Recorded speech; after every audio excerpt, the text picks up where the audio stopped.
Okay, well, for those of you that I haven't met, and I know that some of you are going to be joining us on the recorded version of this, I just wanted to welcome you. I'm always so excited to share with people who are interested in improving their health by learning more things that they can do to nutritionally improve their health. I will go ahead and go through the presentation. Those of you that are on live can certainly ask questions as we go.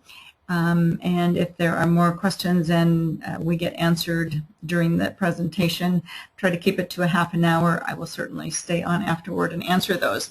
So again, for those of you I haven't met, my background is in the medical field as a nurse practitioner and a diabetes specialist. I was in family practice for 13 years and spent the next 15 years specializing in diabetes, and during that time started a couple of diabetes centers. In fact, the first two nationally approved diabetes centers in the state of Montana. So that's something I have a real passion about, and that's really what led me to starting my own education business.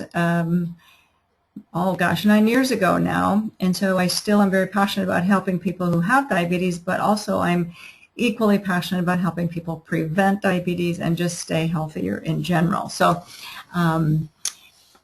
I also just, there's a ripple effect to everything that we do. So by you joining me tonight and learning a little bit more about nutrition is the focus tonight, you'll have a ripple effect in your family. I'll just share a quick story with you about my grandson.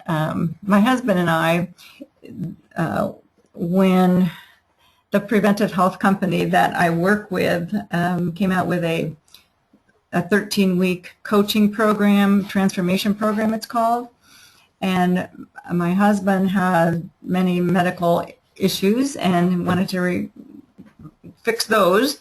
And I just want to check out the coaches. So we both went through this transformation program.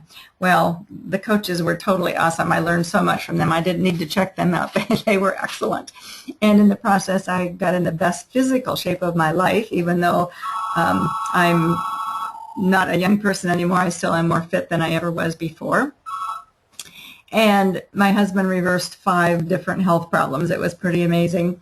Anyway, a while after we had finished the programs, my grandson, who was at the time 15, came up to me and he said, "Grandma, do you think I can do what you and Grandpa did with that program?"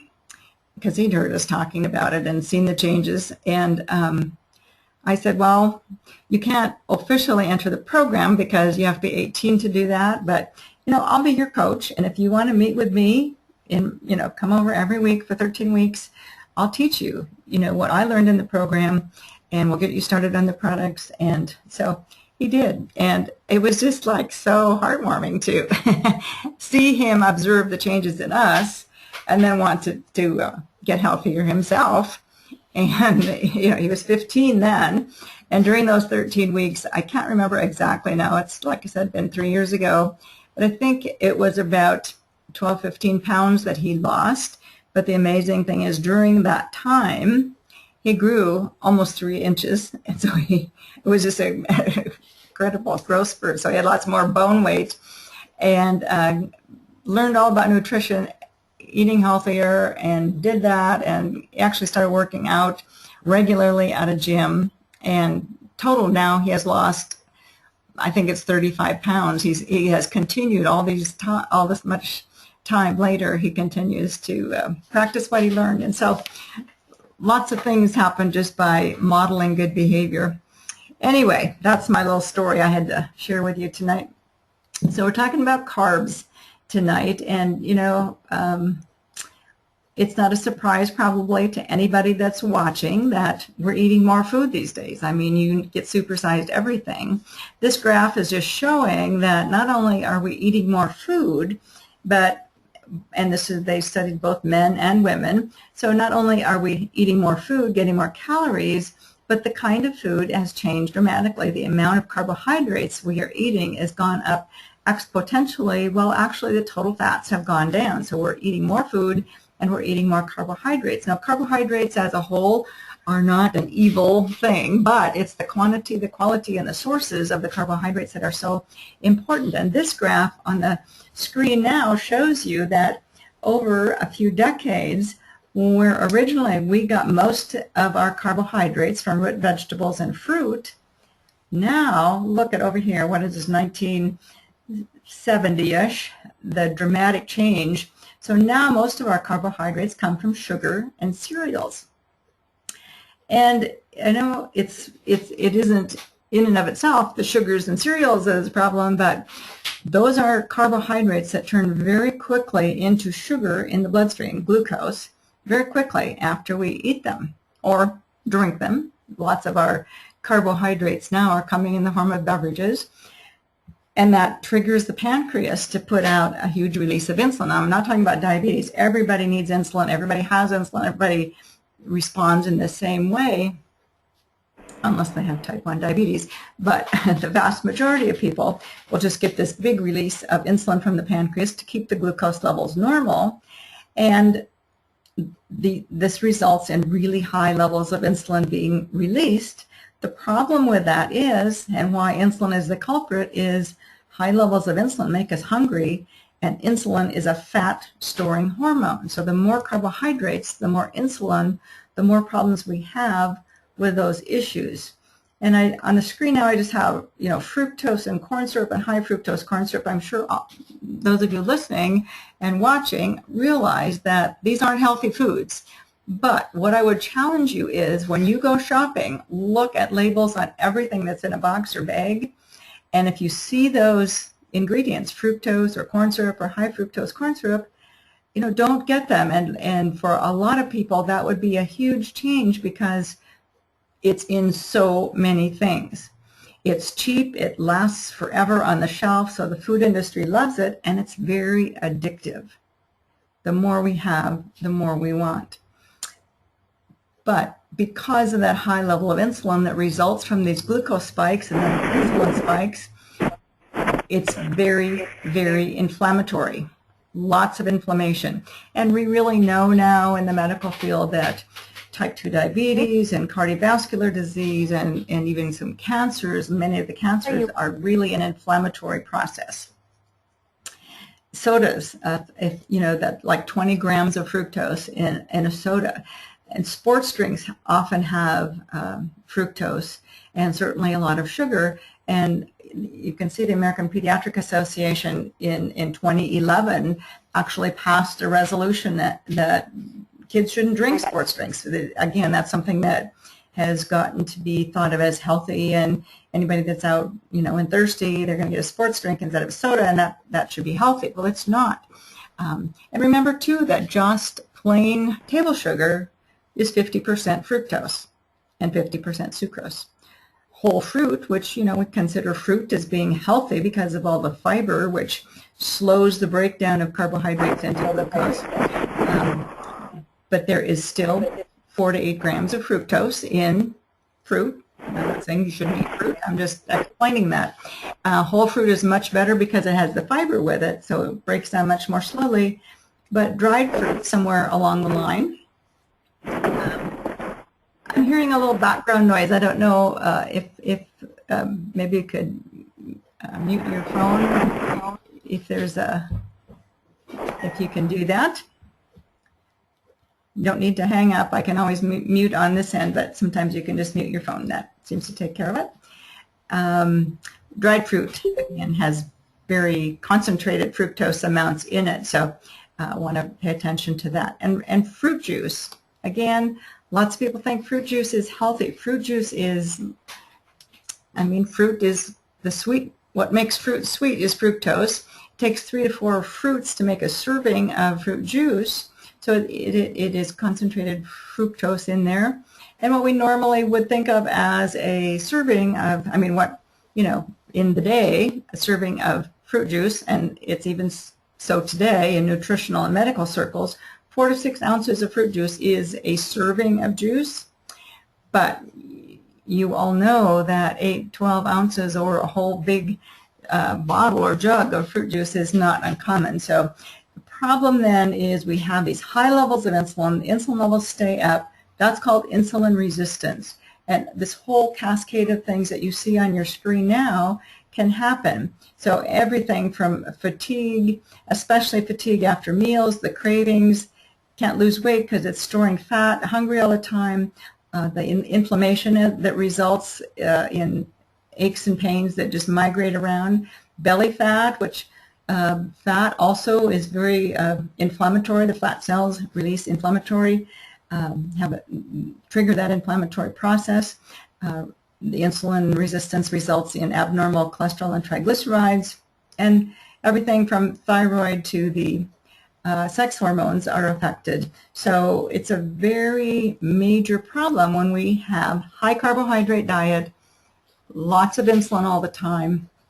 So just talk a little bit here about the food choices and portions and how that's so important. So we've already talked about how high levels of insulin, you get hungry, you get inflammation.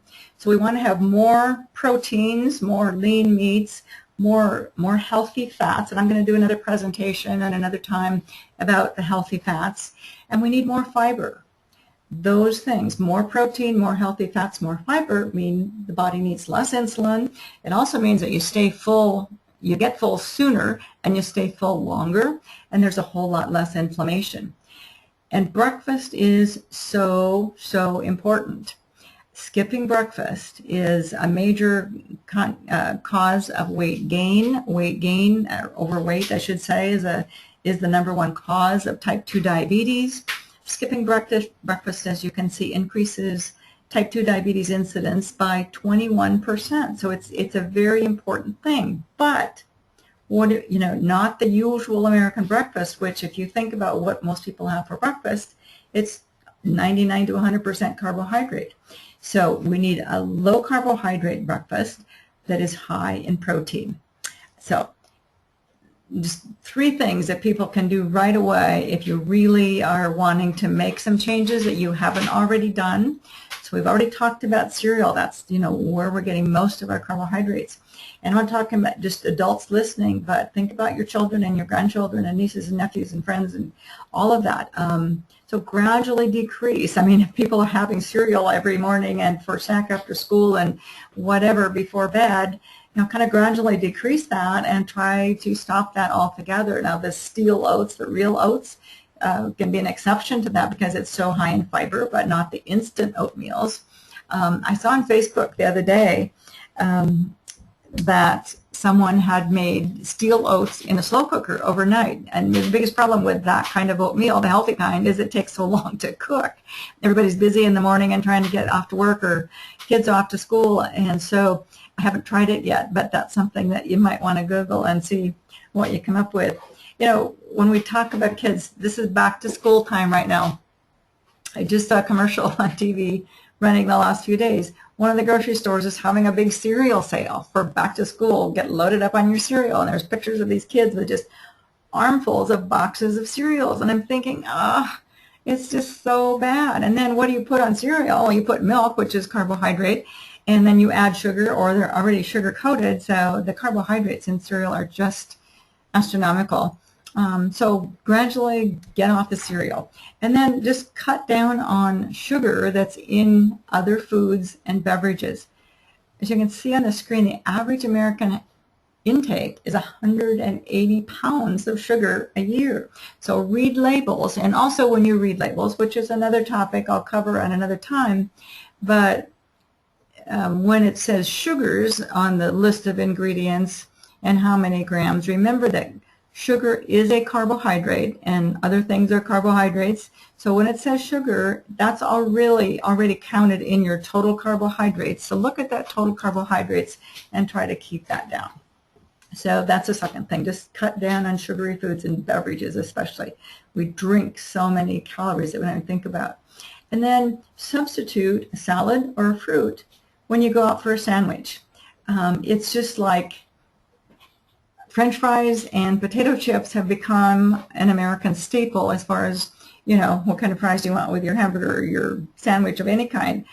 Or if you don't get that, you get chips. If you just would, people just make that one change, that would be a huge improvement in health and just with those three simple things. So again, decrease, get off the cereal, cut down on sugar and food and beverages, have salad or fruit instead of French fries. So what are carbohydrates? Well, as I mentioned earlier, milk, cereals, fruit juice, fruit, and any kind of bread, you know, and whether, even if it's gluten-free, it's carbohydrates. And I'm not saying don't have any of these things. I'm just saying these are the carbohydrates. And then all of the starchy vegetables, you know, your corn and potatoes and peas and squash and beans are all, you know, those are considered carbohydrates. Some are better than others. And then your snack stuff like the pretzels and crackers and snack crackers, potato chips, that sort of thing. That's all carbohydrates. A lot of fat in it as well. But as far as how it affects your insulin levels and your inflammation and all the other problems we talked about, carbohydrates. And then pastas of any kind. Now, again, you can have some pasta, but what's a serving size of pasta? A serving size of pasta, and that doesn't mean you can only have one serving, but the technical medical term of, you know, what is a serving of pasta is 1/2 cup of cooked pasta. Now, nobody has that amount when they're having spaghetti or hot dishes or whatever, so you really need to think about how much pasta you're serving. And then all of the jams and jellies and syrups and honey, table sugar, the desserts, all of those things are carbohydrates as well. Now, yogurt is also, unless it's Greek yogurt, because it's got the milk in it, ice cream, you know, other things that aren't on here. But these are the major carbohydrate sources. And I just have to stress how important it is to have fiber to slow down the breakdown of carbohydrates into glucose. So it's like when you have that whole fruit, it's less of a spike than it is if you have fruit juice. Fiber is just so important for glucose control, which then results in insulin levels being normal and also beneficial for weight. So just one quick way to simplify that. If you took a 9-inch plate, now plates have kind of grown a couple, 3 inches, depending on where you bought your last plates over the last couple of decades. So measure on your plate, on your dinner plates, where 9 inches is. And then to keep into the recommended amount, half of that plate should be covered with non-starchy vegetables, half of it. So that's your salads and your greens, and it can be, you know, all of the vegetables, cooked vegetables, steamed vegetables, raw vegetables, whatever, of the non-starchy variety. A quarter of the plate then has your lean protein. I think this is like a chicken salad over here. And then a quarter of your plate should be allotted for the carbohydrate. When you have a lot of the non-starchy vegetables, those have a very minimal effect on your glucose and insulin, so they're called low glycemic, and that's another topic I'm going to be covering. So just you don't get the inflammation. So when people talk about, you know, 9 servings of fruits and vegetables, that is why it's so important, because you get the extra fiber from that.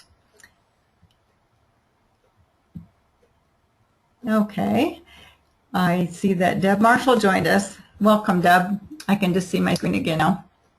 Can you hear me okay? You may be on mute. The next thing I want to do is to play a video for you. Some of you know the preventive health company that I work with. I work with them because they have a product that is high in fiber and is so beneficial for some of the things that we've been talking about. So I want to play that for you now, and I'm just going to get it started, and we'll watch this, and then I'll come back on.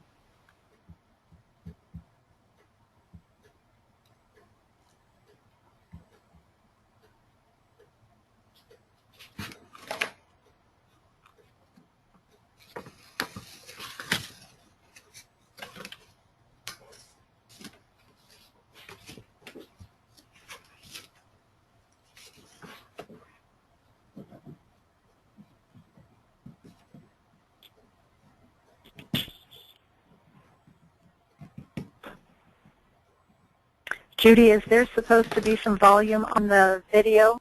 Yes, if you can't hear it, turn it up on your end. I'll turn it up here as well, but is that better? Okay, I'm not hearing anything, but Okay. I don't know. Okay. I don't hear anything. It should be the volume on your computer that you can turn up. I've turned up all my volume up to the highest it can, and it's not picking up anything. Yes, mine either. None of you hear the volume? Judith? No. Oh, for heaven's sakes. Well, let me just walk you through this then. I'm not quite sure how to explain that. Thank you for letting me know. I'll pick up here. What it's been showing is how our body needs, let me just turn the volume down here so I'm not getting it. I'm hearing it, but you're not. Oh. So this is now going into that. If you lived in a perfect world and you had a perfect diet, your body would use those good foods, like I said, and you wouldn't have the fat storage. But unfortunately, we don't live in a perfect world, and we don't always eat a perfect diet, and so we tend to gain weight. So now it's just talking about what most of us in this country have for breakfast, as we talked about. It's high in processed foods and high in carbohydrates. And that, of course, is showing the spike in the glucose. And then the black line is showing us the response of insulin. So we get these high levels of insulin. The insulin is necessary to open the doors to our cells to get energy from the glucose. So that's great. But when we get so much insulin, you can see the sudden drop in the blood sugar there. And when that happens, you get very hungry. You know, you want to eat, and we just know if we have more carbs, we're going to feel better sooner. You might have felt that kind of starving, really, really hungry, irritable feeling. I just got to get something to eat. But you see that the insulin takes much longer to come back down to normal than the insulin does. So the insulin is still up there, and it's talking about the free fatty acids are what our body's supposed to use for energy. But when we eat again, because we feel so bad, the body has to put out more insulin, so the insulin levels stay high. We eat again, glucose goes back up, more insulin is released, and that just keeps going on all day. And when that black line representing the insulin stays up there all day because of our snacks having carbs and our meals having carbs, that just does not allow us to burn fat naturally. We're supposed to burn fat in between meals and not be hungry. So this is talking about unicity balance. And so you're seeing off to the right what we just saw happen with the normal ups and downs and the high levels of insulin. But when people take unicity balance, which is very high in fiber, you get a much more blunted and gradual rise in glucose, because it really mitigates the glucose response. And then the body doesn't have to put out as much insulin, and they both come back down to normal.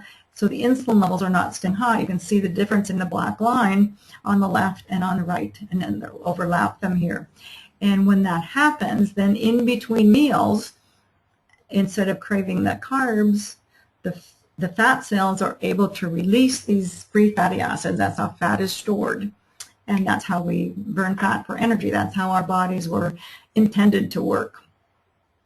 And this is just talking about our meal replacement for breakfast. It's high protein, it's low carb. Certainly people can eat high protein, low carb breakfasts on their own, but if you're like me, it's really easy to have something that is already so nicely balanced with the protein, vitamins, and minerals. And we really recommend the 4 hours between breakfast and lunch, lunch and dinner, and 12 hours between dinner and breakfast.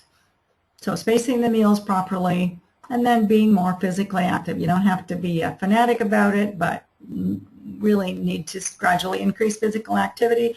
And that's so much easier with balance because you are burning fat for energy and you have more energy. So it has been for many people a real godsend, because it turns around so many of the the problems that we're having with lack of fiber. I really believe that fiber is our biggest nutritional deficiency. I don't know about you guys, but I try to eat really healthy, and getting 9 fruits and vegetables in a day is very difficult. Would you agree? Yes, absolutely. And so, since I have found balance, I've been on it for many years now, but it provides that extra fiber, which gives you the satiety. I mean, it just really has benefited my cholesterol and my glucose levels. I lost 20 pounds. So to me, that's just been a very great way to supplement and get that extra fiber that I just can't get enough of. I mean, our ancestors were great because they lived off the land, and they not only farmed the land, but they ate what they grew, and had so much more fiber in their foods. One last thing, I'm just going to take you to a website here, and you might want to write this site down so you can look at it a little more later if you would like to. So it's extrafitness.com, and it has an extra X in it, extrafitness.com, if anybody is just calling in on the phone to the recording. That website will, I just wanted to show you that for the protein shakes, especially right here. So it's Extra Fitness. This is what the site looks like, the guy climbing the mountain. So click on protein shakes, and you can see the different meal replacements that are available and what's in them. This is what my husband has every morning. He has the original complete vanilla, it's called. It's just absolutely delicious, and I had that for a long time. The nutritional facts are here. The ingredients are there. But I switched more recently. They came out with a couple of additional ones, and so I more recently have been having the vegan vanilla and having it with coconut milk. I don't know if any of you use coconut milk, but it just makes it so nice and rich and creamy tasting. Anyway, I have that every morning for my breakfast, and maybe put in a few slices of strawberries, or you can put anything you want in to change up the flavor. It's delicious the way it is, but peanut butter, sometimes I have cinnamon, and then they also have available a chocolate, and the chocolate is soy and gluten-free, sweetened with stevia. And I'm not a big chocolate person in the morning, but my goodness, this is really good. I have to say, I do have it once in a while. And for people who love chocolate, and I know there's a lot of people out there that do, this is absolutely delicious. The lower one down here is not a meal replacement. That's just a high protein supplement for people who have a heavy exercise regimen. But I just wanted you to know, or you could find out more information about the meal replacement, because it's not easy to come up with something that tastes good, that's quick and fast and nutritious. And so these protein shakes for breakfast are just an excellent way to go. They make a good like an after-school snack, or for anybody during the day. You can mix them with milk. You can mix them with water, whichever you prefer. And I'll just show you one other thing. So this, when you're on this website, extrafitness.com, if you click on the weight management page, that will take you to a link.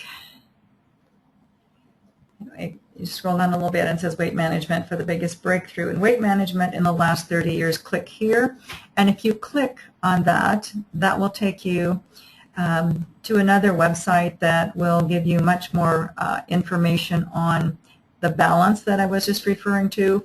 If you're interested from a weight management perspective, or a heart health perspective, or diabetes prevention, or metabolic syndrome, there's a different, you can just click on each of those and you'll get more information on that. and we do have a couple different formulations of the balance, depending on whether the main issue is cholesterol and triglycerides or the main issue is glucose. For weight management, either one are very beneficial for losing fat, and so it's just kind of depending on what, your other, if you have cholesterol issues or glucose, and if you don't have either one of those, but you just want to get some extra fiber to help with all of the things we just talked about and decrease inflammation, the balanced cholesterol is the one that I would recommend you get. So I've gone a little bit over time here. I'm just going to put this down, and let's see here. Okay, so if any of you have any questions, I'm happy to stay on. I'm going to just leave the recording going here just to see if there is, and if not, I wanted to tell you that my next, where did I put that? Okay, my next presentation, I have to step away from the computer, hold on.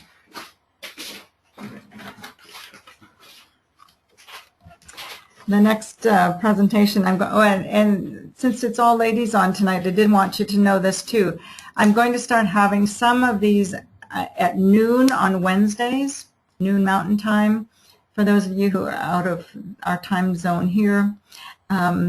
So just discussing some issues that are just more, men don't have to deal with a lot of the things that women do.